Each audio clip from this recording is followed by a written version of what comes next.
Televisa presenta.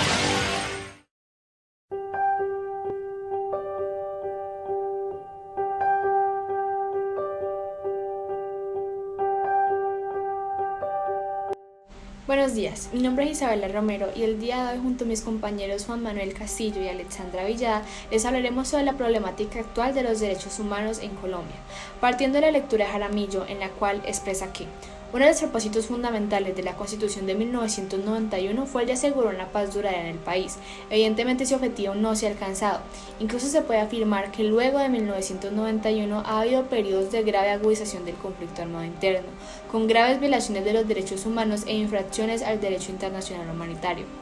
Por medio de un informe de la Amnistía Internacional sobre los derechos humanos, pudimos evidenciar lo dicho por Jaramillo, pues en el marco de las protestas se presentó un uso excesivo e innecesario de la fuerza.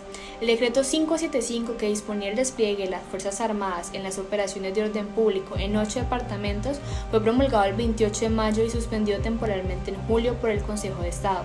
Entre el 28 de abril y el 30 de junio murieron 84 personas en el marco de las protestas, 1.790 resultaron heridas y 298 defensores y defensoras de los derechos humanos sufrieron ataques. Entre las personas heridas, 103 sufrieron traumatismos oculares. Michelle Bachelet, la alta comisionada de la ONU para los Derechos Humanos, expresó en junio su profunda preocupación por las denuncias de violaciones graves de derechos humanos cometidas por las fuerzas de seguridad de Colombia. En diciembre, su oficina publicó un informe que afirmaba que se había verificado la muerte de 46 personas, 44 civiles y 2 agentes policiales, en el marco de las protestas, principalmente en la ciudad de Cali, así como 60 denuncias de violencia sexual. De esas denuncias, la Oficina del Alto Comisionado de la ONU para los Derechos Humanos verificó 16 casos de violencia sexual presuntamente cometida por miembros de la Policía Nacional. Siguiendo la linealidad de esta problemática, podemos establecer de que hay un abuso y una violación de los derechos humanos. Aquella barrera que se rompe donde terminan mis derechos empiezan los tuyos. Y donde existe un abuso y más por parte de una fuerza pública, como perteneciente del Estado colombiano, se puede establecer como una clara falencia en aquellos que garantizan nuestros derechos y se vuelven propiamente aquellos que los violan. Tomando como de base esto, en la lectura de Jaramillo podemos establecer diferentes factores que se pueden correlacionar. En uno de ellos es la capacidad del Estado colombiano para poder garantizar los derechos. Este no se ve propiamente actuado o efectuado, en otras palabras, ya que muchas de las acciones y reportes que se han presentado ante diferentes estadísticas de la Defensoría del Pueblo, de las Cortes Constitucionales con la acción de tutela, se han visto diferentes pedidos que se han vuelto reportados, más no solucionados. Y aquellas soluciones que se prestan no son necesariamente las que se requieren. Las soluciones que se requieren son aquellas que garanticen nuestros derechos como parte de la sociedad humana colombiana, no aquellos que den un beneficio temporal o den un remedio que propiamente se va a ver inefectivo con el paso del tiempo. Según la ONG de Justicia, podemos establecer también que diferentes instancias de las violaciones y el abuso policial se ven claramente enmarcados con los diferentes desplazamientos y la toma de acciones con respecto al derecho a la huelga.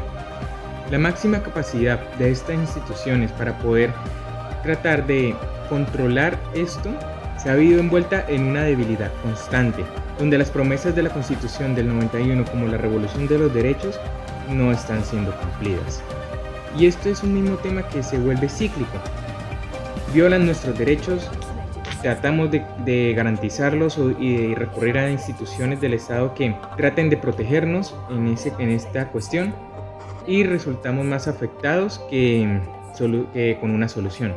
Las Fuerzas Armadas, los desplazamientos, el abuso de fuerza policial, la libertad de expresión que no está sabiendo cumplida, el derecho a la vida que muchas veces es violado, la vivienda digna, la calidad humana, la dignidad, propiamente es como si fuera un virus. Pero este virus, a pesar de ser muy destructivo, tiene una gran debilidad en su armadura, lo que es una posible solución. ¿Y qué es esta posible solución? En la lectura Jaramillo nos dice, quitar la ignorancia y conocer nuestros derechos, tratar de aplicarlos y recurrir y garantizar de que ellos se cumplan. Así puedo tener un claro respeto hacia mis derechos como persona y hacia los derechos de los demás como compañeros de la sociedad colombiana. Y a pesar de que se ha habido diferentes observaciones con respecto a esto, no se considera de que haya una solución que erradique totalmente esto. La violación de los derechos humanos va a seguir existiendo.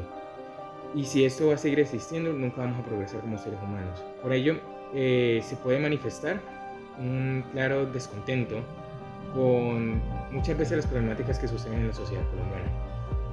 Incluso no en la colombiana, a nivel internacional, con el derecho internacional humanitario y con diferentes instancias actualmente con las parejas homosexuales o inclusive con temáticas tan simples como lo puede ser una discriminación racial, que muchas veces pasa a ser una violencia directa o también una violencia estructural. Sin más que decir con respecto a esto, porque me alargo mucho, los dejo con mi compañera para realizar una breve conclusión. Así pues, se puede observar que hoy en día la mayoría de los derechos humanos son violados constantemente y de diversas maneras, no tan inocentes como muchos creen. Con lo dicho por mis compañeros, en base a ciertos autores referentes al tema, podemos decir que esta violencia provoca más violencia, ya que todos caen en el mismo fuego, haciendo que la cadena que hablen más adelante no llegue nunca a su fin. Es urgente hacer algo al respecto. El mundo se ha conmovido por los grandes atentados de los derechos humanos, la MIA, las Torres Gemelas, la Embajada de Israel, entre otros. El correcto financiero que atenta contra la propiedad privada, estos actos fueron responsables por los damnificados, y esa es la respuesta de muchos que cayeron dentro de una nueva violencia a los derechos de las personas. Por ejemplo, los atentados del 11 de septiembre se respondió con una guerra. ¿Acaso esta no atenta también con los derechos de quienes viven en ese país? ¿No tenemos todos los derechos a un juicio justo? Entonces, ¿por qué se reprime a todo el pueblo y a los niños? La gente tiene derecho a expresarse porque lo dejan sin sus ahorros. También aquellos que están en cesto y no tienen derecho a caminar por la ciudad libremente. La huelga y las protestas son derechos, pero la libertad de tener una opinión distinta hace suya también de tener un derecho que no a que adhieren. Por ende, la sociedad se ha convertido en un caos, donde casi nadie respeta a nadie y los derechos no son respetados. Frente a una solución al conflicto, pero la pregunta es, ¿cuál será?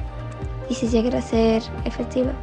Si eso lo debemos saber cada uno de nosotros, debemos colocar nuestro granito de arena para ello y llegar a tener referentes a ser seres humanos. Muchas gracias por prestarnos atención. Nos veremos en otro video. Bye.